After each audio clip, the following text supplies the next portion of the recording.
All right, everyone. Welcome to Wolverine State Sports Talk. I'm here with a good friend today, Detroit Lions Forum. How's it going, everybody? I'm sure you guys know me if you've watched my channel with any sort of regularity. Yep. I was going to say he's done well on his channel, and I'm glad we finally got to collab. This is great. So the Lions take on the Patriots this weekend in New England. The Lions face Matt Patricia, and God, I want to win this game so bad. Losing to Matt Patricia would make me barf. I think almost every Lions fan that exists right now would probably say the same thing. Like there's just a residual resentment from all those years of misery that he put us through, shipping out Darius Slay, shipping out Glover Quinn, and shipping out Diggs. Like there's just so many of them that it's just like, dude, you completely destroyed this team. It's like we want a little measure of revenge against you for all the misery you put us through. Absolutely. And even if you look at Bob Quinn, too, like his drafting changed after Matt Patricia came in. It became about the Patriots scheme, and that's why you take Jahlani Tavai in the second round. Coincidentally enough, we're also going to be playing against Jahlani Tavai on the Patriots. Crazy, huh? and this is different, too, from, Jim Schwartz or Marty Mortonwig or some of the other coaches, because those guys lost, but they didn't do it in quite a way that Matt Patricia did it. Matt Patricia was rude to the media. He was not liked by his players, whereas Schwartz was, and Mortonwig, I think, was liked by the players. He just wasn't a very good game manager. Mortonwig was a guy that he got hired purely because of the fact that when Matt Millen got hired as the GM all those years ago, he was looking for somebody that was part of that 49er bandwagon that had been there under the Bill Walsh system that knew that kind of West Coast style offense. So he went first to Marty Morningwig. When Morningweg didn't pan out, the very next guy he went was exactly from the same tree, which is why he went and got Steve Mariucci. When he didn't pan out, then we went to Rod Marinelli. And then by that time, Millen was gone. Right. Yep. Crazy. All right. So let's get back on topic of this Patriots game. So I'm going to ask about 5 questions and we'll discuss them a little bit. So here's the first one. What should be the biggest concern facing the Patriots offense this Sunday? Because, they're starting a third-string quarterback in Bailey Zappi from Western Kentucky. So what do you think? Honestly, the biggest concern, I think, when we're looking at this Patriots offense is the running game. Because if you take a look at the statistical breakdown, the Patriots have a top 10 rushing attack. I think they're ranked 10th in yards overall. They're 5th in rushing touchdowns. I think they're top 10 in terms of yards per rush. They have a really strong running game, which obviously makes sense because we as Lions fans, remember when Patricia was here, his emphasis was to run the ball. So obviously the Patriots are going to be a running team. And it kind of makes sense for this game because you think about it, you're not going to have Mac Jones, who's still dealing with a high ankle sprain. Brian Hoyer's on IR because of a concussion he got against the Packers. So now you have this rookie quarterback making his very first start. Now, granted, he played most of the Packers game, but it's his very first official start. He's going to be playing under intense pressure because the Patriots, just like the Lions, they're 1-3. This is a must-win game for them, just like it is for us. Yep. If they lose, they can pretty much kiss their season goodbye because no team's coming back from a 1-4 deficit to try and make it to the playoffs. So for me, it's like, listen, you take the pressure off your rookie quarterback, you run the ball. The Lions have been atrocious guarding against the run. We're practically last in all measurement when it comes to the running game. So that's where I attack. That's where I go. And likewise, after you've established the run, one of the other things I know the Patriots like to do, they like to do play action passing. Play action passing is a really easy concept for quarterbacks, even college quarterbacks coming into the NFL to master. So that would be what I would say is our biggest concern.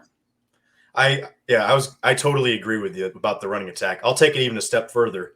I would really go with the running in between the tackles because I do believe in Aleem McNeil, but other than that, I don't really like the production we've gotten out of our defensive tackle group this year. Isaiah Buggs is kind of just a space eater, not in a bad way, but, just occupying tackle space. That's kind of what his job should be.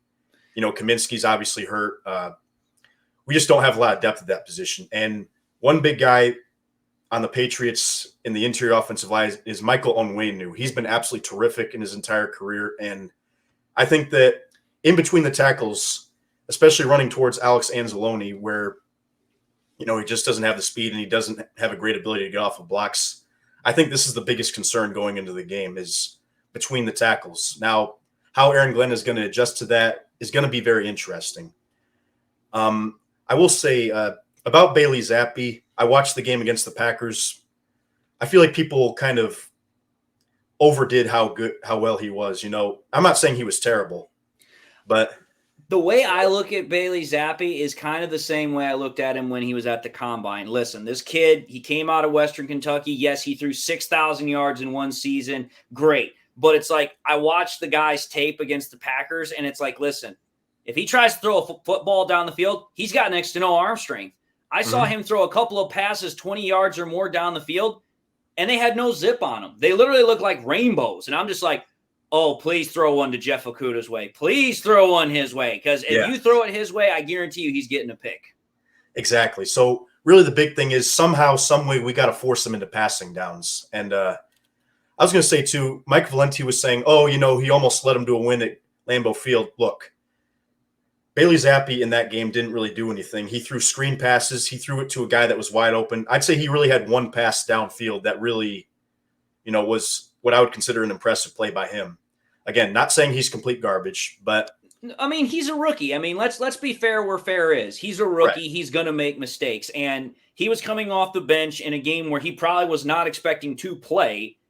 And to Mike Valenti's point, it's like, yeah, he made a couple of plays, but it's like, listen, is anybody looking to him as potentially being like a future starter in this league? No, nobody's looking at him being a future starter. He isn't even backup quality at this point. I mean, for crying out loud, the one play that keeps going through my mind when I'm seeing the Packers game is the one where freaking Rashawn Gary gets a clean hit off of him because Isaiah Wynn cannot get around fast enough on that outside edge rush, which is why I think Aiden Hutchinson's going to have a good game. I agree. And freaking Rashawn Gary strip sacks him. And it's like, that's not even from the blind side to where freaking Bailey Zappi can't see. It's right in front of him. So it's like, dude, your head should be on a swivel, but he's just looking downfield. He's not having any sort of pocket awareness. And that's something that rookie quarterbacks take time to develop. And I guarantee you, with Aiden Hutchinson and this interior line, I guarantee you we're going to have a lot better chance of getting pressure because by far Bailey Zappi is the most immobile quarterback we've faced this year. Yeah, I totally agree. And, as much as we thought the Seattle Seahawks offense wasn't very good, the truth is Geno Smith is an experienced quarterback. And Lockett and DK Metcalf I think are better than any receivers that the Patriots have. So, by far and away. Absolutely. So the truth is, actually, this is a much better matchup for our pass defense. As for our run defense, obviously that's the main concern. We'll get to Aaron Glenn in a second.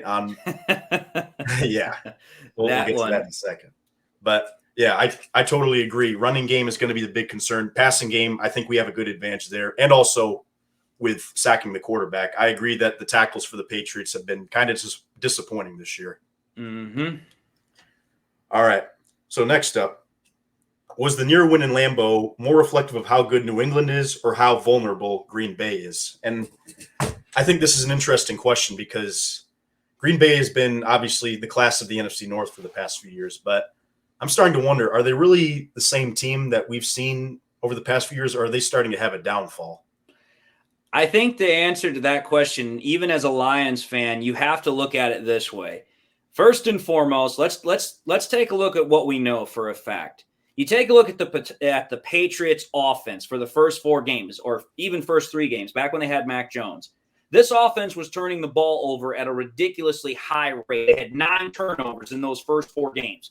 So it's like, okay, you come into this game against the Packers defense, which is seriously loaded with talent. It's talented from top to bottom. And you're playing against Brian Hoyer and then Bailey Zappi at quarterback. 2 names that don't exactly inspire fear, my friend. And yet you still somehow lose this game. Now, here's the thing. Is that reflective on the Packers defense, or is that more reflective on the Packers offense? I think it's more reflective on the Packers offense because Aaron Rodgers is not playing at the same level that he normally plays at. And that's not necessarily to say that Rodgers has lost a step. He's got the same zip. He can read the defenses just fine. It's this ridiculously pathetic wide receiver core they have. You've got Christian Watson, who is a physical freak of a specimen, but he's got drop problems. You've got Romeo Doubs, who he's a solid wide receiver, but he's nothing that anyone's going to, again, be fearful of. He's solid. He's not going to make great plays, but he's solid.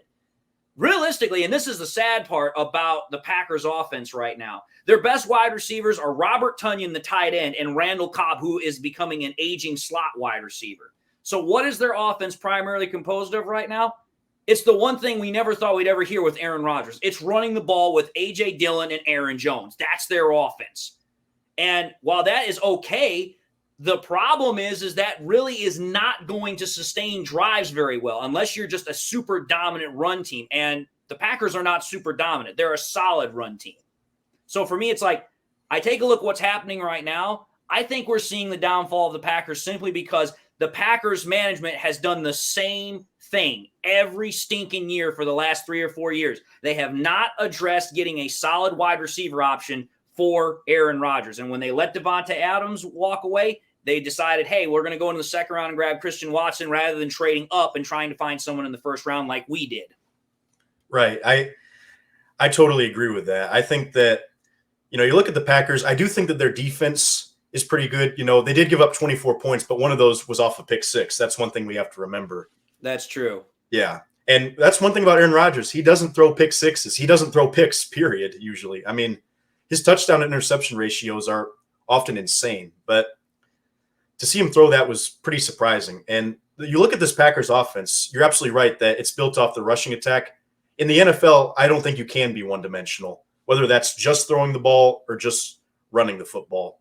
No, you have to be balanced. Because if you start being one-dimensional, it's easy for the defense to key off on that. Perfect example, as us Lions fan know, back when we had Stafford and Megatron, we could throw the ball for days. Problem was, we had no running game.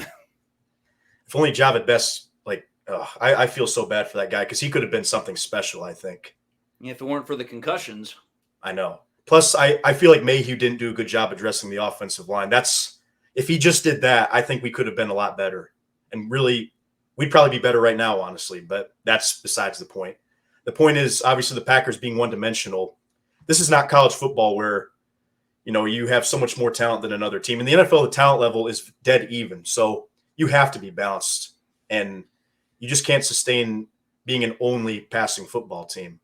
And you just look at this offense production from the Packers. I mean, yeah, they're 3-1, but how impressive is that 3-1 really? When you score 7 points against Minnesota, albeit not a bad defense, 14 points against Tampa Bay, who I honestly don't feel like is that great this year. I just saw him give up 41 points to, albeit Kansas City, but still.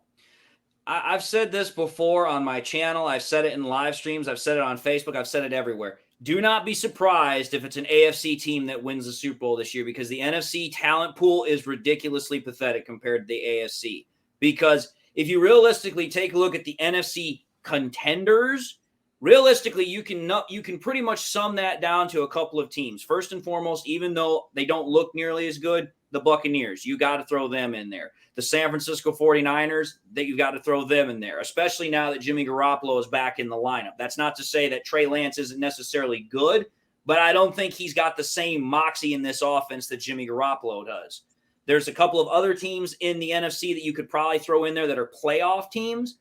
But when you go to the AFC, it's just like, dude, there are several teams out there that it's just like, yeah, these are all teams that could potentially make Super Bowl runs. Whereas with the NFC, you're kind of scratching your head wondering, like, does this team really have all the components to make a Super Bowl bid? And it's like there are very few teams that can realistically do that in the NFC right now. Right. So just going back to that game, yeah, I totally agree. And that's why I thought that the Lions had a chance to make a wild card. Not because we're a great team, but because the NFC is so bad this year. And we happen to have a very favorable schedule. But some teams like the Seahawks were a little bit tougher than we thought. But I don't think the Seahawks are really all that much tougher than we thought. Again, I think it goes back to the fact that Aaron Glenn has not done a good job of game planning. And I know we're going to get to that later, but it's just like, listen, I watched that game plan in the film against the Seahawks, and it's like, listen, he ran the same kind of stuff against the Seahawks time and time again, which is why Rashad Penny said, listen, we knew what the defense was going to run. And it's like, listen, if you're not running any sort of stunts, anything to sort of confuse the offense, they're not idiots. They're going to pick up on that. Right. I absolutely agree. I will say this. I do think Geno Smith is a little bit better than we thought he was going to be. I'll give that. I mean, Geno Smith is – I thought this much when I heard Geno Smith was named the quarterback. I just kind of was like, well, there goes the Seahawks season. Now it's like he's the leader of the NFL in completion percentage, and he actually has some legs to him that he can actually get out of trouble. He's done a good job of managing the Seahawks offense. So it's like, hey, good job for Geno Smith to kind of resurrect his career a little bit. But outside of Seattle, I don't think he's ever going to be anything of super like wow factor. He'll be a solid backup anywhere else. Right. And then to add onto that, I think Charles Cross and Abraham Lucas have been pleasant surprises for them as well this year at the tackle positions. But I was going to say just about this Packers-Patriots game as well. So taking what we learned, the Patriots defense, did they really prove that they were great? I don't think so. And I think that this Lions offense is a lot better than this Packers offense. Who would have thought we'd say that, right? After last year. Well, the way I look production. Yeah, the way I look at it is this. You take a look at this Packers offense that scored 27 points against the Patriots. It's like, okay, here. The Patriots have, in my opinion, about an average defense. It might be below average in some areas, but it's average. It's not going to stop anybody like dead in their tracks, but it has some ability to be resistant. And this Packers offense is primarily a one-dimensional offense because they really can't throw for anything. Like trying to throw beyond the sticks is a hard task for them to do. Like I saw Aaron Rodgers have to make some crazy throws just to move the sticks against the Patriots throwing it anyway. You take a look at the Lions offense, on the other hand, we're able to throw the ball down the field ridiculously at a high rate. We're able to get tons of yak yardage. Jared Goff is having by far the best statistical year of his career. And we've got a solid run game that can complement along with it, even with DeAndre Swift not playing. But what's the problem? It's not the offense. Our defense gives up just as many points as we can score. There you go. And that is a recipe for disaster. Right. And I'll actually make a crazy argument. I think that Seattle's offense was more talented than what we're going to face with New England this week, outside of in between the tackles, meaning the guards and the centers. Really, looking at this Patriots offense, that's really the only thing that really scares me. I think that their tackles have not been very good. I already covered that. So I think this is actually looking like a pretty favorable matchup if we could just stop that interior running attack. We're gonna have to really just, I don't know, we're gonna have to commit extra guys inside because that's gonna be the one thing that could get us. Yeah, and unfortunately, that's a pretty big thing. I've said it before. I'll say it again. This is a game that the Lions can win. Whether they should win or not, that's up for debate. But the way I look at it is this. You have a top 5 or the best offense in the league going up against an average defense. So that definitely is in our favor. The problem is you've also got an average offense going against the worst defense. So it's like, bingo. How do you balance out the scales of power there? So we'll see what happens. But realistically, this is what I do know. If the Lions defense can get just 1 or 2 stops, that's it. We should win the game. We just need the defense to get 1 or 2 stops a game. We're not asking for them to freaking build a stone wall and have to stop them every single time. It's just, listen, get us a stop or 2. Just give our offense a chance to pull ahead.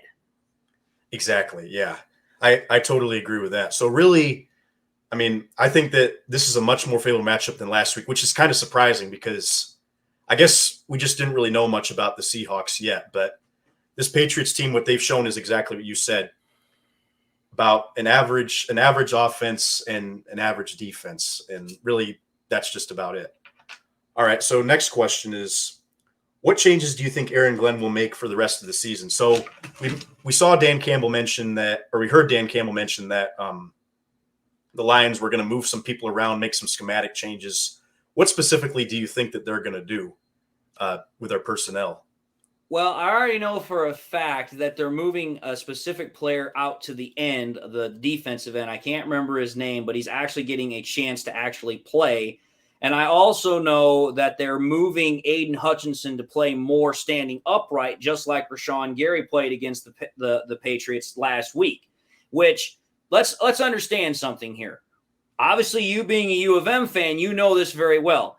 The best way to utilize Aiden Hutchinson's talent is when he's standing upright so he can start running at a full bore straight towards that offensive line, because then he can get all of his power, all of his momentum. He can use a swim move. He can use the rip move. He can use the bull rush. He can use every move in his arsenal. And again, like we've already stated, these tackles for the freaking Patriots, they're not particularly fast. They're not getting out of their sets at a particularly quick rate. it sounds like Aiden Hutchinson should have himself a really good game because, again, it's not like Bailey Zappi is freaking Lamar Jackson or Jalen Hurts. He's not outrunning anybody. No. So as far as I'm concerned, if we can just, I'm not even going to say stop because that's not even going to happen on this rush defense. If we can just slow down the Patriots running attack and we get them into passing situations like 3rd and 9s, 3rds and 8s, maybe 3rd and 7, we should be able to relatively stop them on passing downs because from what I understand, the Patriots are more of a dink and dunk kind of passing unit. They're not really going to throw the ball down the field a whole lot. They're really going to try and pick up a lot of their yardage through yak yardage. And if we can just either get pressure on Bailey Zappi or if it happens to be Mac Jones, which I highly doubt it, but Bailey Zappi is one of those guys that as a rookie, he's not going to handle pressure very well, which is going to affect his throws, it's going to affect his timing, and it's going to start to alter his confidence. So as far as I am concerned, by moving Aiden Hutchinson outside in that schematic change for this defense, it should really help us being able to alter the effectiveness of the Patriots offense, especially in the passing game. Now, when you talk about the run game, that's a little bit more complicated because it's like, listen, we need those linebackers to really step up. And that's not knocking Rodriguez any bit because he's played well for a 6th-round draft pick. But it's like, listen, he's not the only linebacker. You've got Alex Anzalone. You've got Chris Board. You've got Derek Barnes. All these other guys have got to step up, fill and play sound gap football. And also the interior line, along with Lee McNeil, they've got to do a better job of plugging up rushing lanes. And obviously Aaron Glenn needs to do a better job of providing rush and passing stunts. But that's another topic altogether. Right. Yeah, I saw your video on the stunts. I thought it was really good. But I was going to say, too, just building off of Aiden Hutchinson, I mentioned this in my last video. I like the fact that we're having him stand up. And really we have to use him for his strengths because this is the reality. His arm length is much shorter than the average defensive end. So what made him valuable, that number 2 pick? His ability to change direction, his feet. His feet are very, very quick. And honestly, if you watch him at U of M, his best move is rush upfield and then make some sort of move inside. And really, I see him trying to bend the edge a little bit too much. I'd like to see him honestly go up the field, spin inside. I think that was one of his best moves, or just make some sort of club and rip inside. The bull rush is not going to work in the NFL. And maybe not very effectively, no. No, not with Hutchinson, because while he is very strong, yet again, his arms are just too short, and we're not going to get the most out of Hutchinson by doing that. So really, I want to see us use his side-to-side quickness a lot more because, his 3-cone drill, which, do you know what that is? It's where you I know what it is. Yeah. It's a change of direction and speed agility drill. And he scored one of the best, I think, in NFL history for a defensive end. He was absolutely incredible there. So you combine that with the fact that he is very strong as well. I think that's the adjustment they need to make to his game and really just build on some of his pass rush moves that, honestly, I kind of saw at Michigan, but I'm not really seeing here in the NFL so far.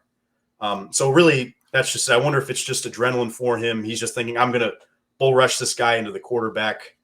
He does play with a lot of adrenaline, but he's got to be more. He's got to take a deep breath and be more fundamentally sound.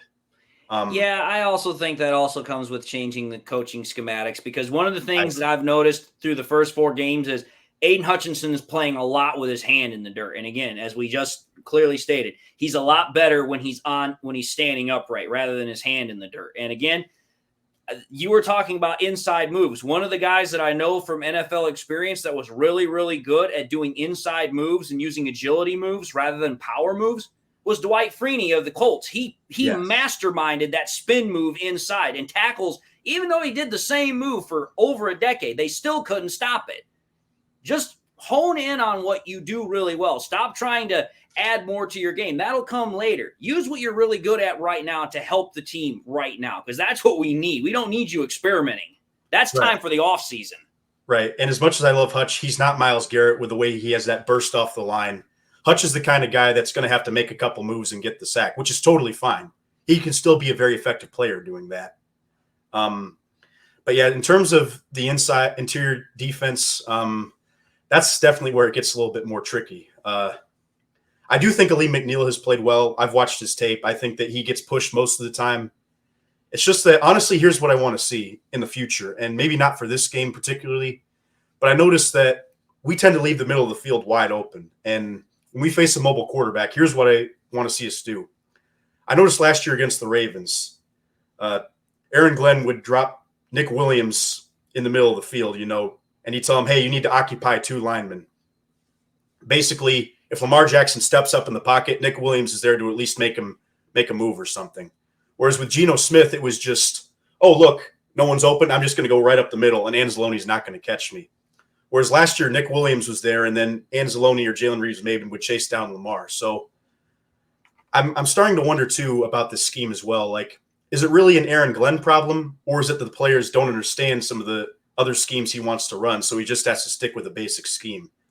I've seen that happen in football before, and I wouldn't be shocked if that's the case because we do have a very young defense, and it's just the weird thing with Glenn is I did see him call some pretty good schemes last year, but I think we had a few experienced players like Jalen Reeves-Maybin. Obviously, Romeo Okwara was healthy for part of the year, and we actually played some pretty solid defense. So I wonder if that's the problem, is that our young players aren't understanding some of the schemes. And, as great as Rodrigo is, I love Rodrigo. He's still a rookie, and I noticed that he bites on play fakes a lot. And that's how the tight end got open a lot. So maybe just coaching him up there to not overcommit to the run, because that's one thing I notice a lot with this defense. They overcommit very quickly. Yeah, they do like to play hard and fast, and that's the thing, because when I was watching the tape specifically against the Seahawks, it was like as soon as the line or whatever it was at the start of the play, as soon as they would see that, they would instantly commit to that play without even thinking, hey, maybe this might be a fake. Maybe we should pay attention here. Now, obviously, that's part of the design of a play fake. It's supposed to get you to bite, but it's like, listen, the freaking Seahawks, they did the same play over and over and over again, just different renditions of it. It's like after a while, it's like you would think you'd start to pick up on the pattern. Right. No, I totally agree. Still, though, Rodrigo's still a young player, and the thing is, we were doing a decent job against the run. Really, Penny's 2 touchdowns came on an outside sweep and right up the gut. But Kenneth Walker didn't really have much of an impact on the game. So that's just it. That's the big thing, is linebackers being over aggressive, and that should lead us to our or actually I don't have a specific question about Aaron Glenn. This was it. But that's just it. I just want to see us play a little bit more fundamentally sound, and like you said, mix up the schemes a little bit, because last week there was absolutely nothing, and it was really disappointing. So yeah, I'm still willing to give Glenn a chance, even though I said in his last video he needs to go. I've calmed down a little bit. I'm still willing to give him this season, or at least a few more weeks. But if he doesn't step up, it could be another Anthony Lynn situation where he gets fired midseason and Campbell's going to look for someone else. Well, the way I kind of look at it is this. I mean, you look at the fact that Aaron Glenn hasn't really been coaching a very good job. And the way I look at it is, what real good does firing him midseason do? It doesn't really do anything, because Aaron Glenn is, in essence, the leader of the defense. Everyone looks to him for the plays. Everyone looks to him for the schemes. Everyone does all that nonsense. So, okay, you can't really fire him, but can you replace him? Well, the real question is, well, who do you think as a positional coach right now is good enough to replace him as the defensive coordinator, or at the very least, the defensive play caller? Could it be Kelvin Shepard? Maybe. I mean, he had 11 years as an NFL linebacker. He would definitely know a thing or two about orchestrating defense. Could it be Todd Wash? Maybe, but I think he's less likely, because the defensive line hasn't been doing nearly as well as we thought it would with all the additions we made in the offseason to it. Right. To be fair, a lot of them have been hurt too, but yeah. That was what I was about to say. We don't have Josh Pascal, which I can't wait till he actually shows up now that he's starting to practice.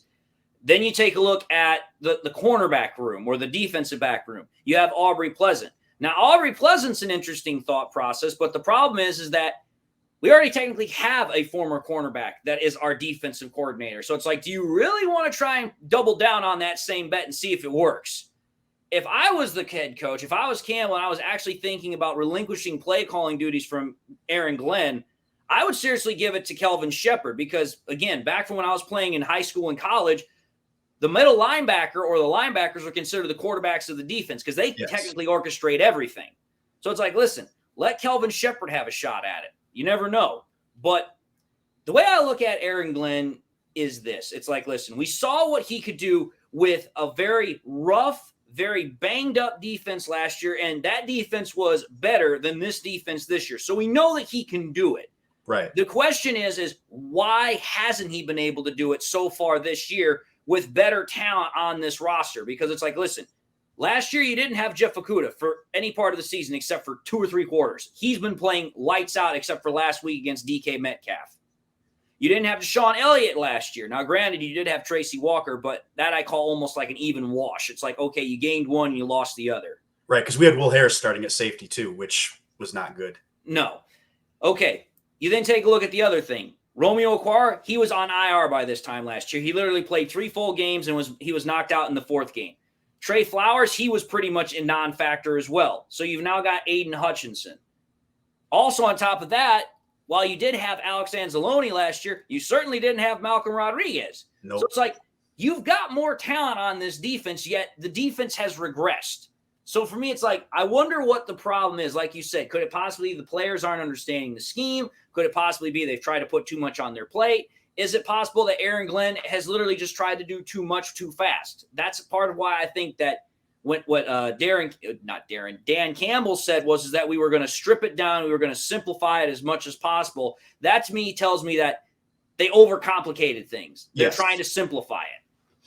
Yeah, I think that's I think that's exactly what's going on. And, Dan Campbell sees that. And I think that it's going to be interesting to see how these changes manifest themselves against the Patriots. I certainly expect us to at least force 1 or 2 punts. That was absolutely ridiculous. Yeah, only time in Seahawks history they never had to punt the football was against the Detroit Lions last week. That was probably the most embarrassing stat, next to the fact that the Seahawks entered last week's game against the Lions scoring only 47 points and then walked out having scored 48. That was ridiculous. I remember what I was going to say. So you were talking about changing the defensive coordinator and doing it in-house if we wanted to do that, which I actually, thinking about it right now, I'm not sure we're going to do that. But, if we determine that we don't like Aaron Glenn by the end of the season and we need to look for someone new, I think you could look at Brian Flores right now. I think right now he's a positional coach with the Steelers. Yeah, I believe he's their linebacker coach right now. With right, yeah. Another name I know that's floating out there that some people have talked about is Vic Fangio, the former head coach of the Broncos. Yes. Yeah, I think both those guys would be pretty good candidates. And, you wonder how long it's going to be till Flores gets a head coaching position as well. So, I don't think he's getting one for a while, to be entirely honest. Lawsuit. Yeah, because realistically, I'm not going to say who's right, who's wrong, if the accusations are true or not, because that is one massive pile of that I'm not diving into. But all I will say is this, is that if that accusation comes out and now you've got all this muckraking you've got to do to figure out what the truth is, no other team is going to seriously consider hiring that individual, because the next thing they're going to wonder is if the team starts struggling again, are we going to hear these same accusations again? Oh, well, we were forcing him to tank. Oh, we fired him for this reason or that reason. There's a reason why certain players got pretty much blacklisted by the NFL, because the NFL didn't want to deal with them anymore. Perfect example. Like Colin Kaepernick, yeah. Colin Kaepernick's one. Not necessarily because of his stance being wrong. It was just very controversial. Right. Another one, Johnny Manziel. His off-field issues were such a problem that they were a plague to the freaking locker room. And it just goes on and on. NFL teams, they look at it as a business. Granted, it is a sport, but it's a business. And they're like, listen, we don't want anybody affecting our ability to make profits here. So for me, It's like, Brian Flores, is he a talented coach? Absolutely, he's a talented coach. But is anybody going to want to take the risk of it potentially coming back to bite them in the proverbial you-know-what? Probably not. I will say this, though. I think you make a great point, and I agree with you. But just to add a little counter to it, I think people are starting to lose respect for the Dolphins owner, Stephen Ross, because of the way the Tua situation was handled. And some of the accusations that did come out were proven to be true, such as tampering for Tom Brady. So he's losing some credibility around the league. So I think people might be willing to see that maybe this was a Stephen Ross and Dolphins problem, not a Brian Flores problem. But at the same time, when you file a lawsuit against the entire league, maybe that's not such a good look. Maybe that's not such a good look for all 32 teams. But from a reputation standpoint, very possible that just could have been a Dolphins problem more than Flores. But Yeah, I don't know. Again, it's one of Hard those to say. it's one of those ticky-tacky subjects that I really don't like to deal with because again, in the world we live in today, people can take offense to very, very little stuff. Yes. And it's like, listen, as far as I know, accusations were made. Some of those accusations have become true. Others have yet to be verified. We're still waiting to see how this whole thing shakes down. Is there a lawsuit currently out there? Yes, there is. Has it been resolved? No, it has not. Those are the facts that we do have. Right. And then obviously the way the Tua situation was handled by the Dolphins was not good either. So, but that's a whole nother video. I was about to say the Tua situation. That's a That whole nother that was a video. mishandling of epic proportions. Yep, absolutely. All right. So the next question, this doesn't really have to do with the game this weekend, but just as a bigger picture.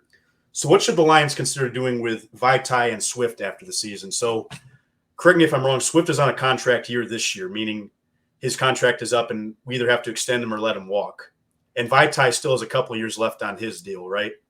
Yeah, Vai Tai, if I recall correctly, has I think 2 or 3 more years on his deal because when we signed him, I think we signed him to like a 5-year deal, which was outrageously a super absorbent amount of money for playing a right tackle. Now, granted, he's kind of made up for it with moving into right guard, but he's not really earning his money when he's on the sideline collecting a paycheck that way. So it's like, are you really worth that amount of money just sitting on the pine collecting it? Not really. Now, the thing is, Swift is one of those situations where it's like, okay, here, how do you realistically want to handle this?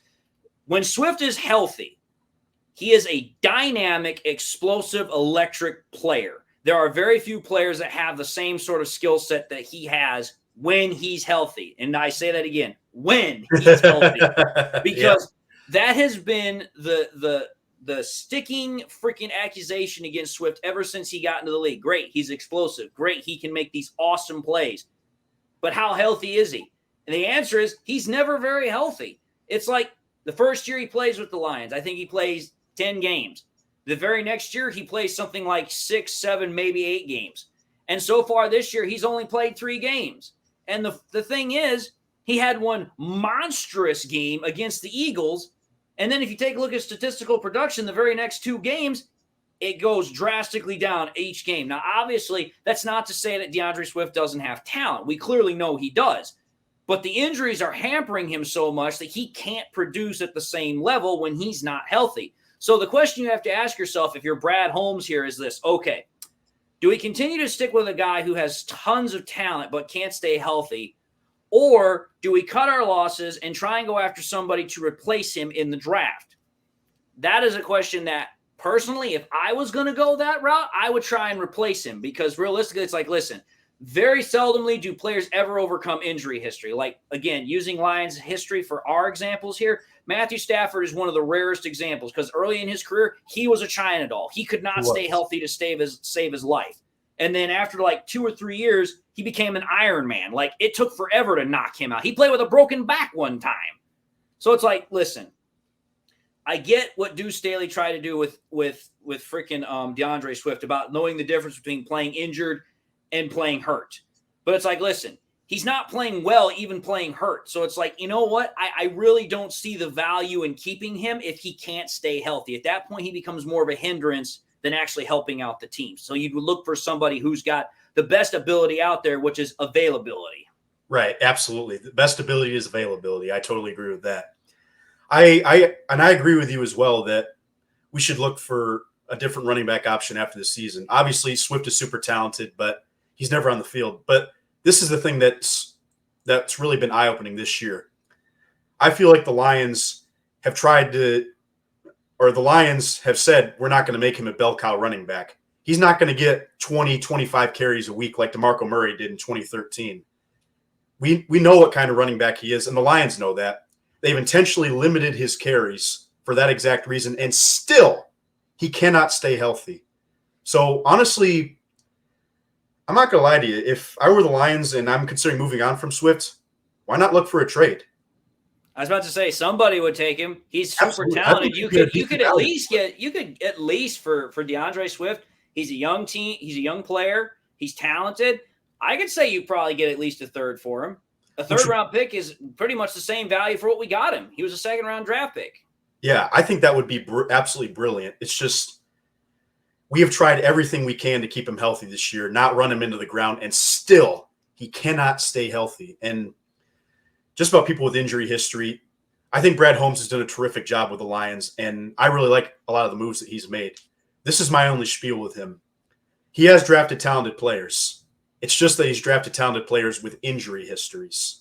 Talking about, Onwuzurike, Pascal, both those guys are really good, but they've had injury histories. And I mean, Jameson Williams was just one injury, I think. So that's one thing. But like Levi obviously had some problems.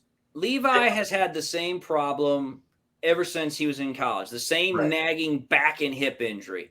With Pascal, I mean, obviously he had an injury history when he was in college, but the only reason that he hasn't played this year isn't because of that injury. It was because of a sports hernia, which that's a little different. Now, as with DeAndre Swift, the problem is he's having the same injury reoccur every single year. It's either his ankle or it's his shoulder. Because last year it was the same thing. Oh, my shoulder's not good. And that was why he was out for so many weeks. I think he was out for 5 weeks at the very end of the year last year. And now it's the same thing, ankle and shoulder. And it's like, listen, dude, it's like, I can understand it if you were injuring different parts of your body, because sometimes you can't control that.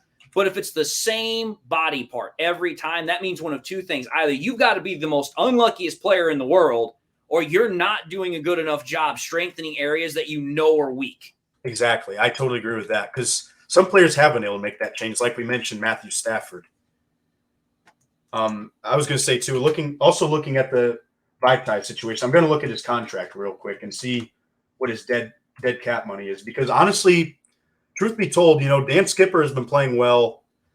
I think that as good as Vai Tai as a guard, it's kind of the same thing. If you can't stay healthy and we're paying you that much money, you just wonder if it's best to move on. Now, I don't think we're going to be able to trade Vai Tai because of his contract situation.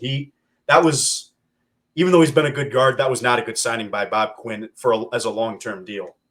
No, he would have been better suited signing him to a short-term deal with less money. Right, yeah. Oh, well, here's where the situation is tricky, though. Although, actually, so next year he's set to make $9.4 million. Next year, $8.9 million. So for dead, actually, I looked at the wrong thing. So his cap hit is $11 million this year, $10 million next year. If we cut him next year, his dead cap is $3 million. So we could potentially save about $8 million in cap space. And I think we all know what we could do with that $8 million. What do you think? I mean, if I have $8 million, I'm investing it in the defense, whether it's with draft picks or actually doing the one thing that Brad Holmes has not done his entire time as the GM of the Detroit Lions. Go out and make a money signing for a defensive playmaker. Yes. Because the first 2 years that he's been the GM, granted, to his credit, he's done a lot of prove-it deals, 1-year deals, 2-year deals. Hell, the Tracy Walker deal was his biggest deal that he did for 3 years, $25 million. And it's like, that's your biggest deal. That's like a drop in the bucket for some GMs. Yeah. And part of that, too, is he didn't really have a lot of cap space to work with. Bob Quinn kind of shot us in the foot on that one. Exactly. So I don't think that's Brad's fault at all. And, everyone's criticizing him for the lack of talent on this defense. Look, you're pretty much throwing your money into the penny stock market, hoping that one of these things hits.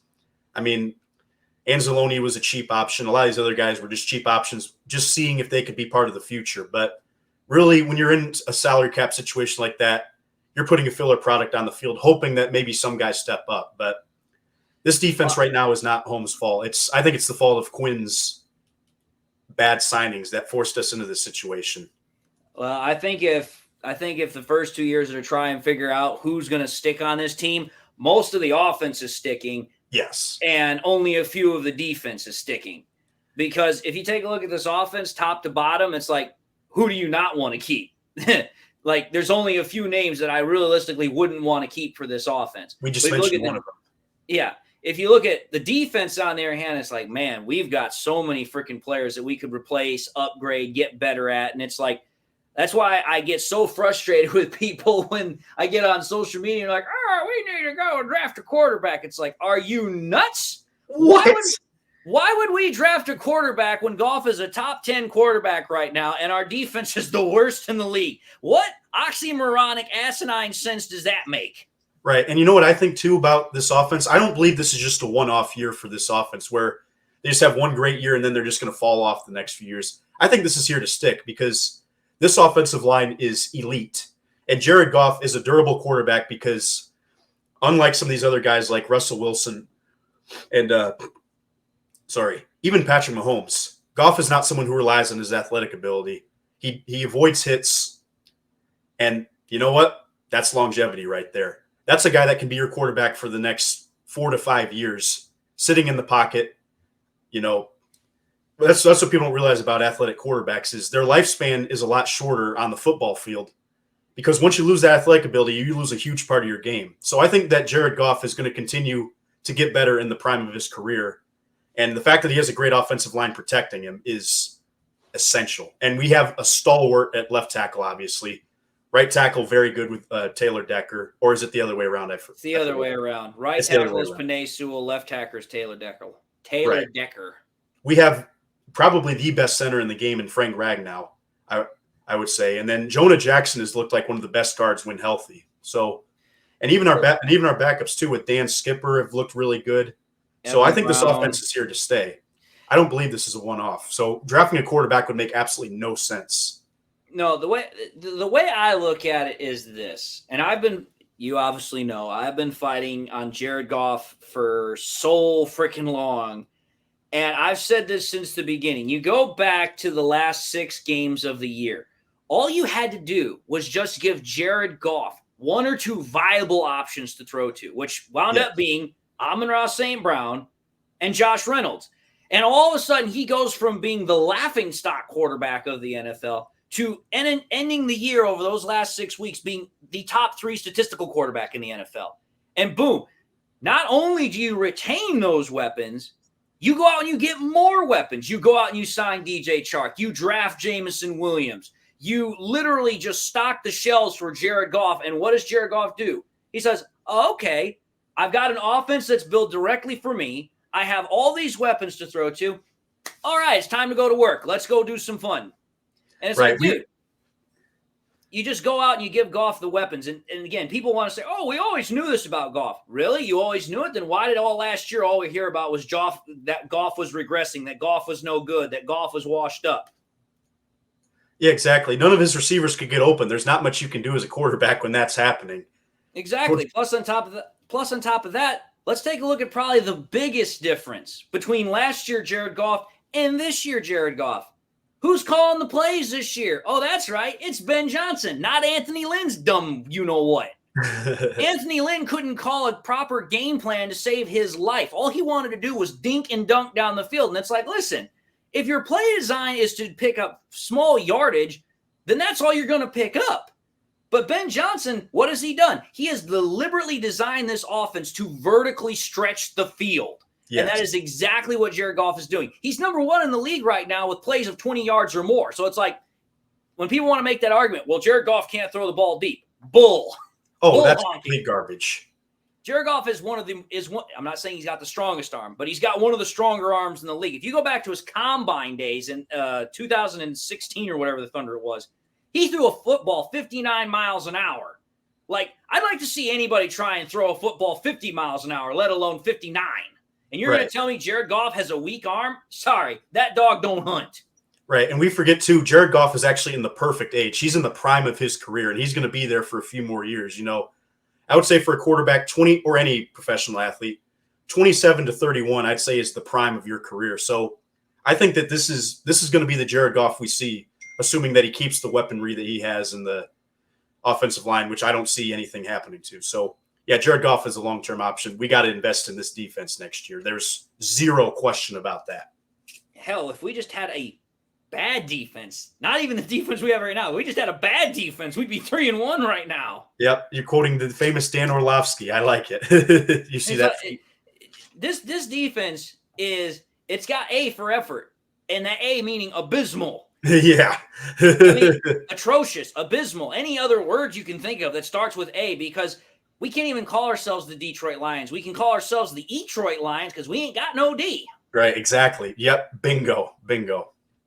But don't you realize that if we drafted Jordan Davis, that all of this would be totally different? No. That's one of the worst arguments that I've heard, that, we should have drafted Jordan Davis and we would be 3-1. That's absolute garbage. Jordan Davis is one player, and we have problems at all 3 levels, not just one level. Right. And even if you look at Hutch, has he played great? No. But if Hutch gets 2 more seconds to get pressure, he gets some more sacks. So he's not the problem, even though he's not playing amazing. No, I mean, the way I look at it is this: when we look at the draft next year, you're looking at players that are going to be high impact players on defense. You're looking at somebody that you can pair alongside Rodrigo in that linebacking core. Would it be nice if we could get Anderson from Alabama? Absolutely. But that's a wish that we would have to literally be in the top 5 for again. And as much as that's an attractive offer, I don't want to be in the top 5 for anything. I want to actually be able to hang my hat on something like, hey, we're moving forward.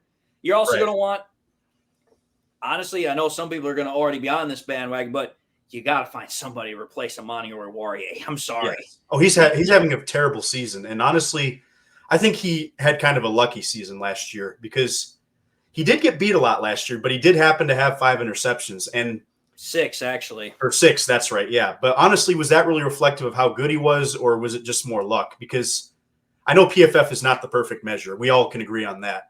His PFF score is not very good. It was not good.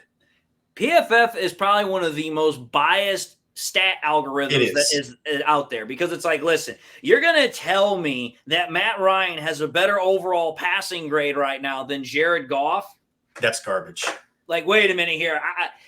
I'm not the smartest kid. I'm not the smartest tool in the box here, but even I can tell that does not compute. Or they give Kayvon Thibodeau credit for pressures when he's unblocked. It's like, if you're unblocked, I should be able to get pressure.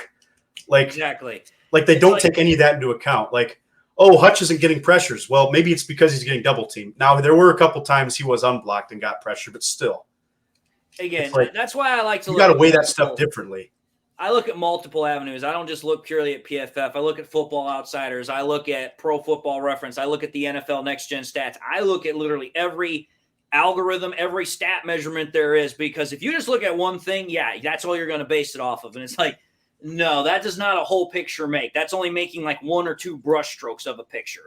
Right. But I was just going to say, like, I just think Warriors last year may have not been as good as we thought it was. Oh, I totally agree, because this year, I don't know what happened to him, but he is not the same cornerback. He's not getting picks. He is not stopping anybody, and he is constantly getting blown by in coverage. Right. And you know what? If he covers, you know that one play where we blitzed and Tyler Lockett got like that 60-yard reception? If he holds on to coverage for 1 second, Aiden Hutchinson gets a sack. And maybe everyone's a little bit quieter right now about him because Hutch was getting there. He was. But in leaving the middle of the field wide open. Also, it's like you're playing 20 yards off coverage and you still get beat deep. Like, what is wrong with you? Exactly. It's like if you're going to give that much coverage, getting beat is not what should happen. Getting beat short is what happens. Yes, exactly.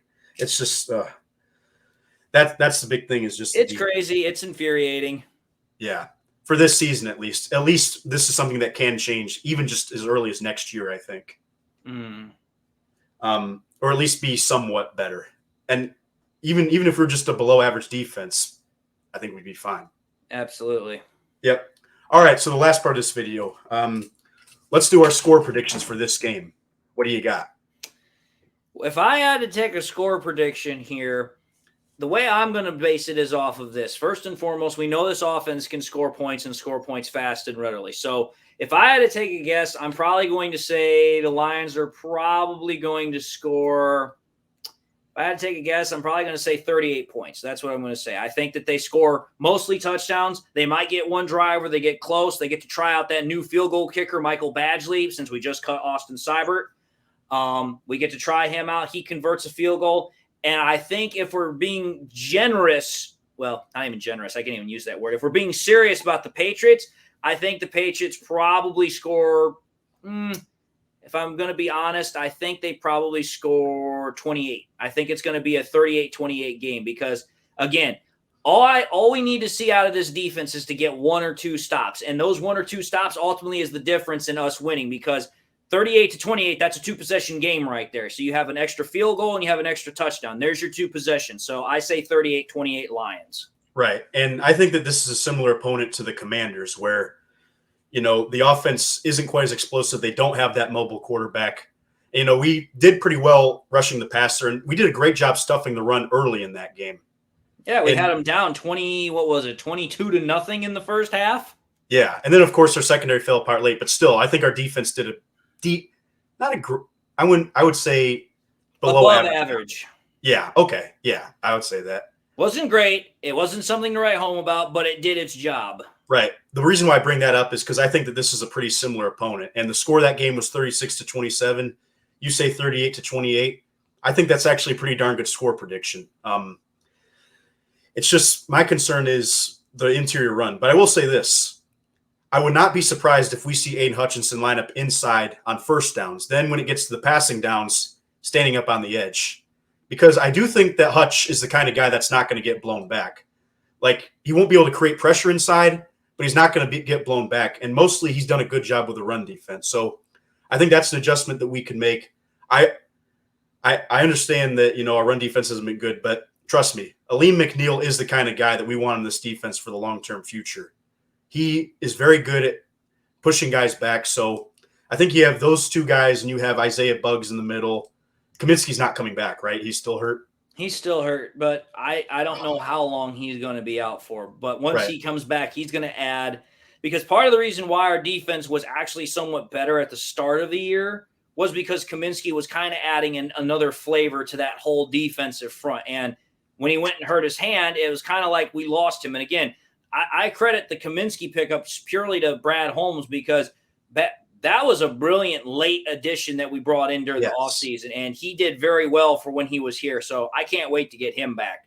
Could you imagine having Kaminsky, Pascal, Aleem McNeil, and Aiden Hutchinson all on that front? That would be a completely different front. Now, obviously, we don't know what Josh Pascal is going to look like, but I've got optimism. I do too. I think he can look better than some of these other guys have looked like Austin Bryant. But I think on first down, if we have that kind of alignment and, you put Harris on one edge, Okwara on the other edge, Julian Okwara, I think we might be able to get a couple stops on first and second down. And then I think that's where we can get those stops. I think that's our key is just first and second down. You can't let them get 8 or 9 yards on the carry. If it's like third down and 7, third down and 6, a couple of times, I think we get the stop. And those two stops are what's going to help us win the game. So for the Lions on offense, I think we're still going to have a pretty good game. I don't know if we'll be able to repeat what we did last week because I don't think Seattle's defense is very good. Well, they're the second worst scoring defense in the league past ours. Right. So I don't know if we'll score 38. I think that we still have some injuries, but we're still going to be just fine. I'm going to go a little bit closer. I'm going to go Lions 32, Patriots 29. That's my final score prediction. I think it'll be a little bit closer. No, that's fair. I mean, I just kind of look at it like this because, number one, because we don't have a kicker as well. Don't forget that too. Like we have an unproven kicker, and I don't know about he's not unproven. He's not unproven at all. Oh, I guess I haven't seen him. Michael Badgley has appeared in 48 games. He has an 81 completion. He has an 81 field goal percentage rate, and he has a 59 as his longest field goal. Okay, that should be good then. I didn't realize that. He is a experienced kicker. Plus, on top of that, the Bears' last game where they lost, I think it was 20-12 or whatever. He was responsible for getting all of their points off of field goals. Okay, all right. I didn't realize that. So I'm actually looking forward to seeing him kick. But the way I look at it is this: I already know Charles Harris is not playing because he hurt his groin in Thursday's practice. He's not playing. He's already been ruled out. But on the other hand, Amon-Ra St. Brown, he is listed as questionable to play because he practiced today. That could be good. Well, I mean, we saw what Jared Goff could do without him and Swift last week. Getting him back will definitely help. Right. Tom Kennedy, honestly, is underrated. I liked watching him go off last week. That was awesome. That was true. Okay, I'll change my score a little bit. I'll go Lions 34, Patriots 27. I do think it's going to be a close game. I don't think that we're the kind of team that's going to blow anybody out on the road because that's the big thing too. Dan Campbell still has to get that road win, which has been very elusive. It's come close a couple of times. I know. And I think this is the time that he does it, but I don't think it's going to be quite like the Commanders game where, part of that game too is, or it's a similar opponent, but we also had that game at home and we had a crazy crowd behind us. That is true. So that might affect it a tad bit. So I'm going to go make it a 1-score game. I think we win by 1 score. I mean, that's fair enough. We'll see what happens, obviously, come Sunday. I mean, again, I just look at what you've got for availability for both sides of the ball. Number one, you're going to have a rookie quarterback for the freaking Patriots playing. You're going to be getting most likely Amon-Ra St. Brown back. You're going to be getting Jonah Jackson on that offensive line back as well. Oh, that's huge. That is huge. I didn't realize that. Yeah, he's practiced all 3 weeks. He's listed as questionable. Chances are he's going to play. Yeah, I played guard in high school. I can tell you this. I love watching that guy play. The way he runs out and makes those screen blocks downfield. It's just his effort is unbelievable. Yeah, so at that point, the offensive line will be at 80% full capacity. Chances are Evan Brown's is going to line up again at right guard, which he's in essence almost a de facto starter because of how much experience he got last year. So right. I like our offensive line versus their defensive line. We should be able to run the ball just pretty much at will. Yep, but I think that we both agree that we have the Lions winning this football game. It's hard to say, though, if we should win or if we could win, but I think that the odds should be in our favor. I know right now, according to the betting odds, the Patriots are, I believe, a 3-point favorite right now. But they are at home, too, so that does influence it. That does influence it. But the way I look at it is this. First and foremost, it's like the thing about it is that for as much as the Lions' defensive weakness is their rush defense, that's the same thing for the freaking Patriots. Their rush defense is not much better. I think theirs is like ranked 26th or 27th. That's not good. And we have a top 5 rushing attack or top 10, depends on how you look at the metrics. But it's like, listen, we've got a top 5 passing attack. We've got a top 10 rushing attack. We've got the top offense overall. It's like, listen, how's your defense going to stop us? I get it. It's Bill Belichick, but you can't account for everybody. You can't account for Josh Reynolds, Amon-Ra St. Brown, Jamal Williams, TJ Hawkinson all at the same time. Something's got to give. Right. And I think that Glenn will have a better week this week too. I think that, the big thing is obviously just getting a couple stops on first down. That's the big thing. The Patriots are going to get 5 or 6 yards most of the time on first down. But if there's a couple times where we hold them to a 1 or 2 yard game and it's second and third and long, I think we got them because their tackles can't protect the passer. And obviously Bailey Zappi is in his second career game with a very mediocre receiving core. There's no Tyler Lockett or DK Metcalf out there. Your best weapons on the offense outside of their running backs, obviously, as far as pass receivers, are Nelson Aguilar and Hunter Henry. Hunter Henry at tight end. There you go. Hunter Henry, he's an okay tight end. He's decently good. But Nelson Aguilar, he doesn't scare anybody. No. Now, maybe Amani Oruwariye makes him look really good. Right. And they don't have Josh McDaniels anymore as offensive coordinator. So they used to kind of get away with having some below average personnel step up. I don't think that's the case anymore. Yeah, who's that guy that got an offensive coordinator? Oh, that's right. Matt Patricia. Boy. But We'll see what happens on Sunday. Yep. I'm looking forward to it. And really, I just want to see us bounce back because it did kind of feel like in that Seattle game that the season might be going off the rails, but this is our chance to at least still be a somewhat competitive team. Yeah, I mean, because we've seen with Matt Patricia, our team lost focus. Matt Patricia's teams always started the season well, if you noticed, other than his first year. We were 2-0-1 that one year. Even in 2020, we were 5-5 at one point, or 5-6, and then everything just fell completely apart after 1 or 2 bad games. Yeah, I mean, Matt Patricia. The problem with him is that he just rubbed people the wrong way. He was a authoritarian dictator, heavy emphasis on that first part of the word, and he alienated people, whether it was the press, whether it was the players. And I'm sorry, the only reason Bill Belichick has gotten away with that is because he's won. Right. Again, the NFL being what it is, it's like, listen, people will put up with your antics, they'll put up with your personality so long as you can win. But if you can't win anymore, your leash is suddenly going to start getting very, very short. Right. That's why, for example, you take a look at some of these wide receivers that we talk about, Terrell Owens, Chad Ochocinco, Randy Moss. It's like, listen, when they were great, everyone put up with their antics because, like, hey, they can go out and they can play, they get the results. But once they stop putting up the results, it's like, hey, you know what? We ain't got time or patience for you anymore. Exactly. Yep, absolutely. So as a fan, personally, I say this is a must-win because we cannot lose to Matt Patricia. You just can't. I can't. I absolutely agree. This is a must-win from 2 categories. One, we don't want to lose to Matt Patricia. I don't want to have him lording over us in any capacity. But also, number 2, we can't go into our bye being 1-4. This is a team that if we had, like we said, just a bad defense, it would be so much different. We have to have a 2-3 record going into the bye. We come out, we're a lot healthier, having 2 weeks off. We go into that Dallas game. They might have Dak. They might not have Dak. You go into that game, you're a lot more healthy. You're more focused. You have had 2 weeks to prepare for that opponent. You can potentially then start your second half of the season or your middle half of the season on a good note. Because it's like, listen, you've got the Cowboys who may or may not have Dak. You've got the Dolphins who may or may not have Tua. And then you go I would hope not, but that's a whole other topic, obviously. I would hope not, but even if he comes back, we've seen some players, they don't play the same after concussions. Right, and I mean not just from a Lions fan perspective, from his perspective overall. No, he got mishandled with that whole situation poorly. But it's like, listen, you got the Cowboys who may or may not have Dak. You've got the Dolphins who may or may not have Tua. And then you play the Packers at home. What are the chances we could potentially do something with those 3 games? They're pretty good, depending upon how well we can get healthy over the bye week. Right. It'll be fun. It'll be interesting to see our terrible secondary against their terrible wide receivers for Green Bay. That would be a war of attrition right there. All right. Who's worse, the wide receivers or the cornerbacks? Oh, gosh. I'd say those are like 2 of the bottom position groups in the entire NFL. Like worst wide receiver core versus the worst secondary.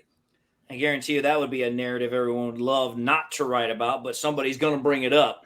Absolutely. Yep. All right. Well, should be fun this Sunday. Season's not over yet. We still got some hope. So let's go Lions. Thank you so much for joining me today. This was a lot of fun. I really appreciate you taking time out of your Friday night. Not a problem, man. I always love doing collaborations. I always love talking with other people. It's always a fun thing to do.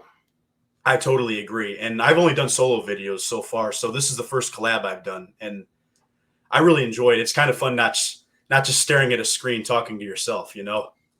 Yeah, it does add a new wrinkle, a little bit of an entertainment value to it. Right. You have a discussion instead of just talking at somebody. So I definitely enjoy that.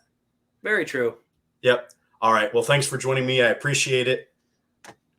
Go Lions this Sunday and go State as well. I hope you guys beat Ohio. Let's hope. Yep. All right. You have a good rest of your night. You too. Yep. Thank you.